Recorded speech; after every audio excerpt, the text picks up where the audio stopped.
Community After COVID, a very optimistic title, because I'm not sure if we're ever going to get fully over this, but I'm kind of hoping that we have kind of in that lingering tail end. We'll see. In the USA, from February of 2020 through September 15th of this year, 1,078,131 people have died of COVID-19. Over 1 million dead. That's over twice as many as we lost in World War II in half the time. The numbers have come down.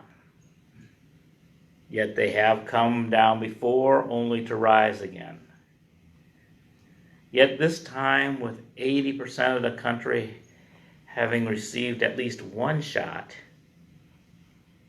it seems to be dwindling down. But we will never get back to normal.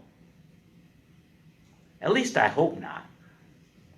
Because we learned that the old normal was not so good. The pandemic exposed many weaknesses in our country. The inequity of health care, the inability of many people to understand how vaccines work, the conflict between businesses that were willing to stay open at the expense of their workers. And we learned that so-called essential workers were often the lowest paid. In broad strokes, our economy has basically recovered. In February of 2020, the Dow was at 29,000. In March, it had plummeted to 19,000. And on September 16th of this week, we were at 30,000. So at least we know the investor class is back and been restored. The working class, the unemployment was under 4 in February 2020, rose to 15%, and now is under 4 again. But many people have reinterpreted how they work, and more are working from home. And the ideas about how we balance our work and our life have changed. And there is problems with inflation and trouble getting stock into stores. There's still a hangover from all the supply chains that we have in a global economy. And churches have kind of recovered. In July of 2020, we were among the 31% of congregations who were just not open for in-person worship. 55% during the height of the first wave stayed open, but instituted changes like masking and social distancing. 6% stayed open and made no changes. I thought that number was much higher because it was a common story in those days to have a preacher declare that God is stronger than COVID, only to die a few weeks later. During this period, our congregation, we instituted small groups that met outdoors in the parks twice a month. And this helped us maintain our community while maintaining social distance. And we were able to keep the energy going here. On Sundays, we screened services and we learned how to Zoom and got the technology up real quickly. It's just amazing what we were able to do. But by June 2021, the numbers nationwide had come down. We said it's safe to open. We knew from the small groups that most of our people, probably at least 95% were vaccinated, so we felt pretty secure. And we were among the 59% of churches that had reopened with changes. Surprisingly, 29% of churches, up from 6, were open with no changes, and that rose to 43% by March of 2022. That rise of church attendance coincided with the rise of the Delta variant, the part of the pandemic that had the most cases. Those who were vaccinated were relatively safe from infection and death, but there was a pandemic among the unvaccinated and COVID deniers.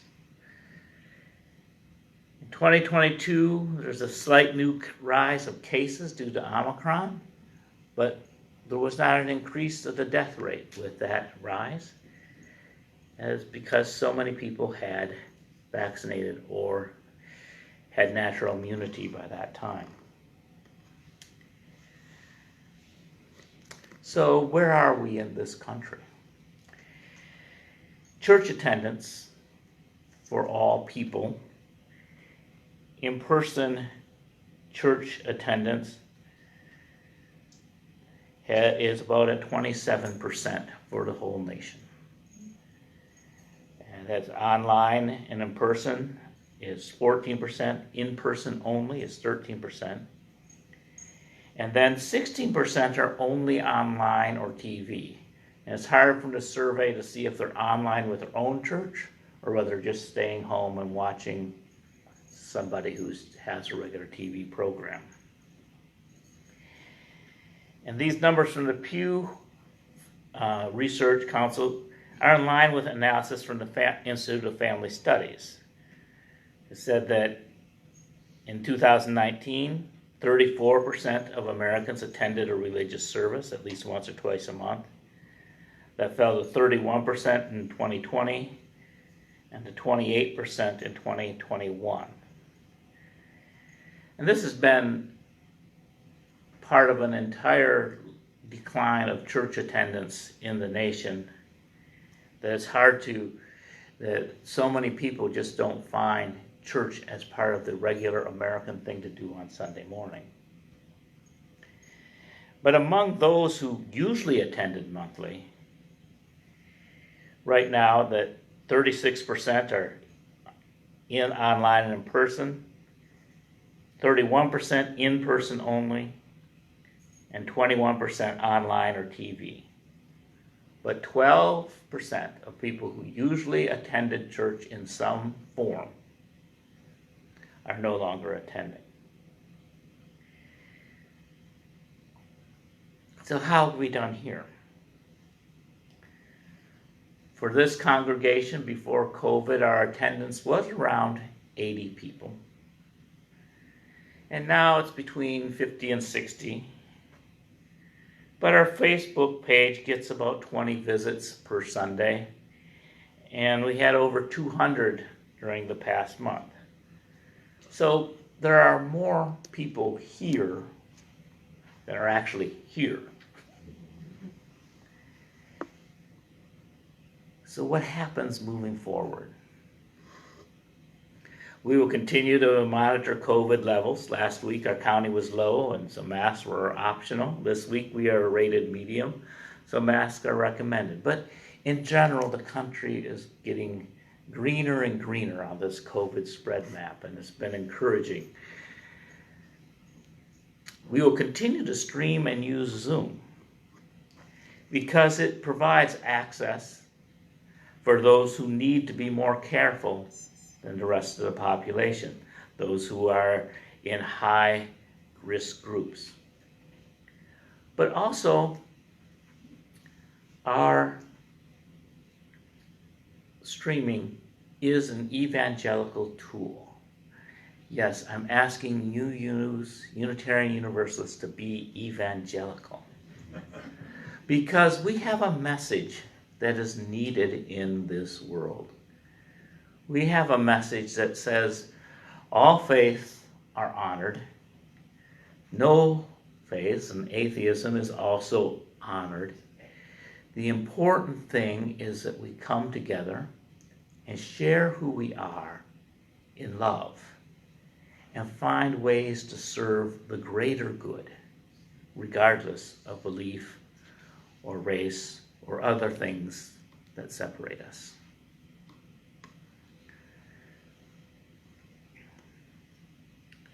And there's things that we could do even more. We could put a link to each week's service in the UU Update. I never thought of that until I was writing this sermon. And so people could say, well, in case you missed last Sunday, here it is. Or if you liked last Sunday, here's a link that you can send your friends. Because we can increase the circle of friends that we have, the circle of people who know and need the message and the love of this community.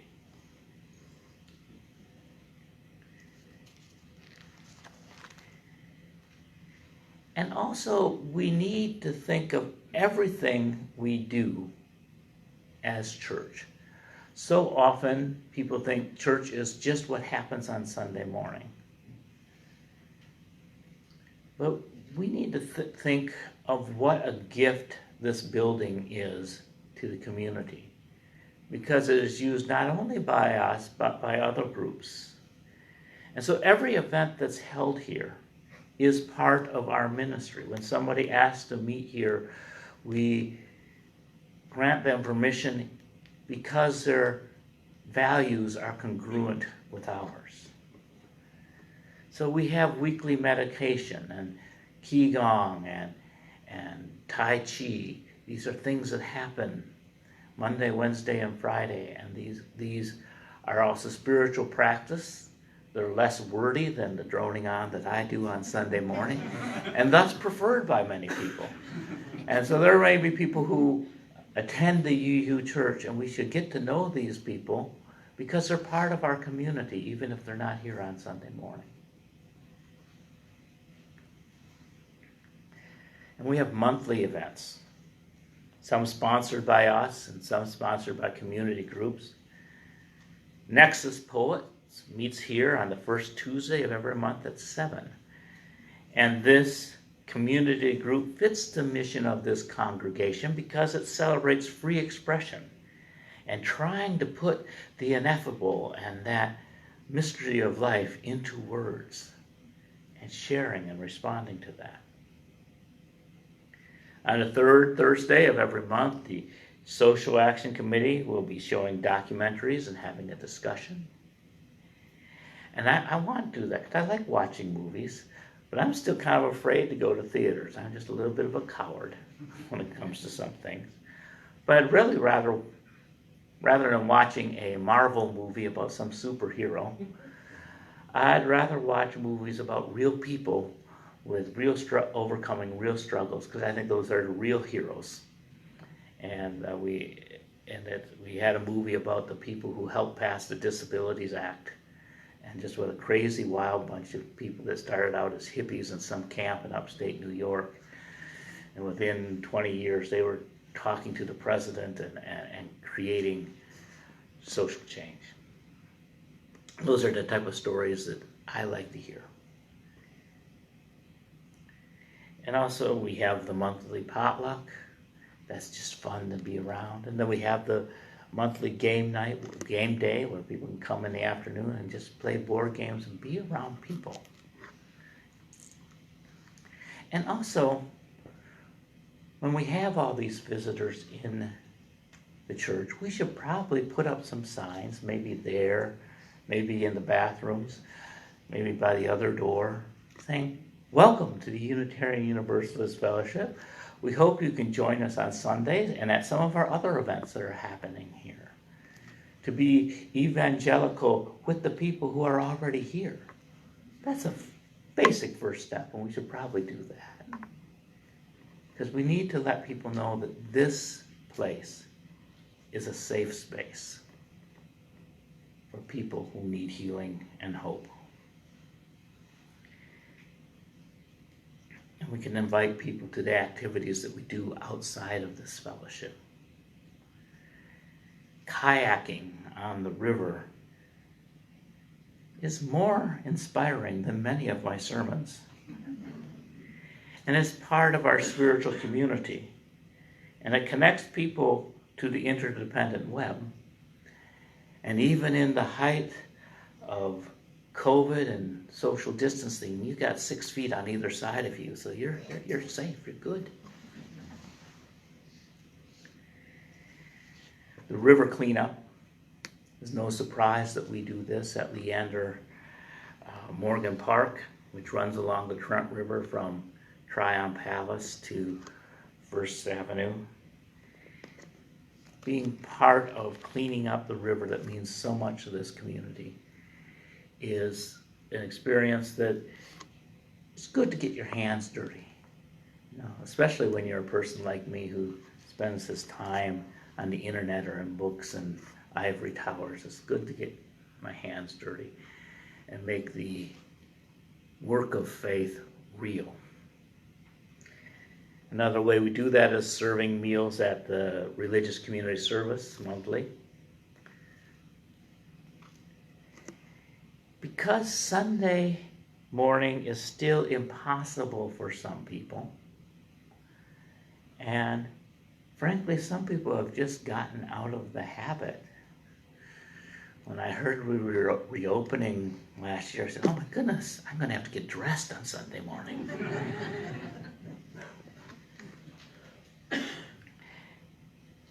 But church occurs on a Tuesday afternoon when somebody finally gets around to downloading our service vehicle. Or it might be a book discussion on Zoom. Or we could hold special music services in the park, outdoors where it's safer for people to sing in groups. It's our small group that meets and socializes in Glen Burnie Park on the second and third Sundays of the month. Big mass gatherings are difficult because COVID or some other virus will ebb and flow. And so we must be multi-level, multi-perspective, multi-places where we outreach. Church can't be just a big event on Sunday.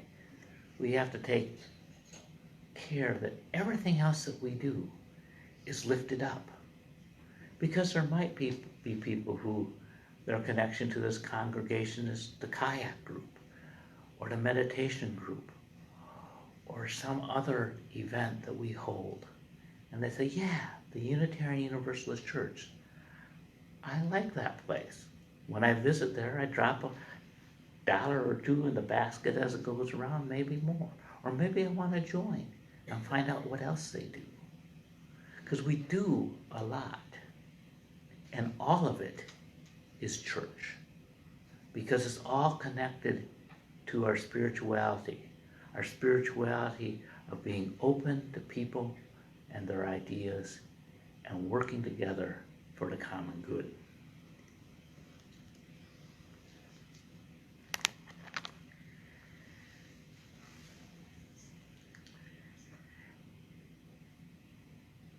With all this stuff and all this communication, our people who are working our electronic networks need help. We need to find a way to stay connected with people. Right now with Facebook, I have hardly any idea how to connect with someone who watches because it's kind of anonymous.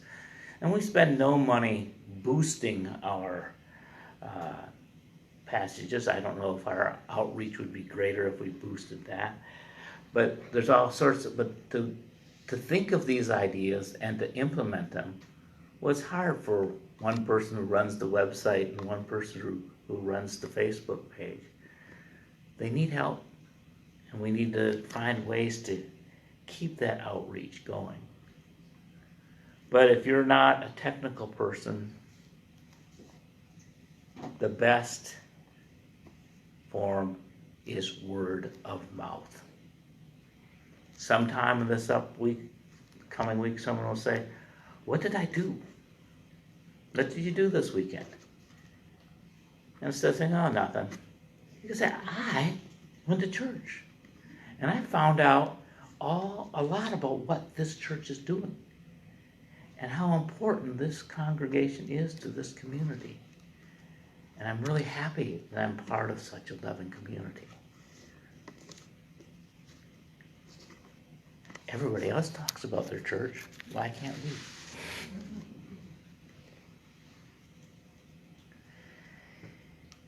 You know, isolation may have deteriorated our social skills, and so we need to be intentional in rebuilding them. There's every Monday morning at 9:30, you could gather at Trent Kitchen up the road and drink coffee and practice communicating with people. Hopefully we are moving into a post-COVID period. But my life will forever be divided as pre-quarantine and post-quarantine. Because of what's happened, I can no longer take people and relationships for granted. We now know how much there is to lose and how precious it is. Tragedies often are learning experiences. I am never grateful for tragedies. I do not hope for tragedies. But I do cherish the lessons learned. We are beginning to realize how special this community is. And we have learned about ourselves that we are resilient and resourceful. This congregation has maintained its finances and membership through this difficult time. We can now take what we have learned and grow in ways that we never imagined. What does Unitarian Universalism mean to you? Whatever that is, share it with the person next to you. Share it with people that you see in your day-to-day life. Because this place has been a place of salvation for many. People who have been ostracized because of gender issues, because of who they are or what they believe, have needed a place to be safe where they can rest from all the divisiveness and tumult that's out there. Not that we don't have our own forms of divisiveness and tumult, but hopefully when we have differences of opinion, we remember each other's humanity and treasure each other's presence and work to find solutions that work for everyone. The Unitarian Universalist Fellowship of New Bern has been here since 1999. And we have survived the worst that COVID-19 could throw at us. And we're back, baby. And we're going to be better than ever. May we bless and be blessed.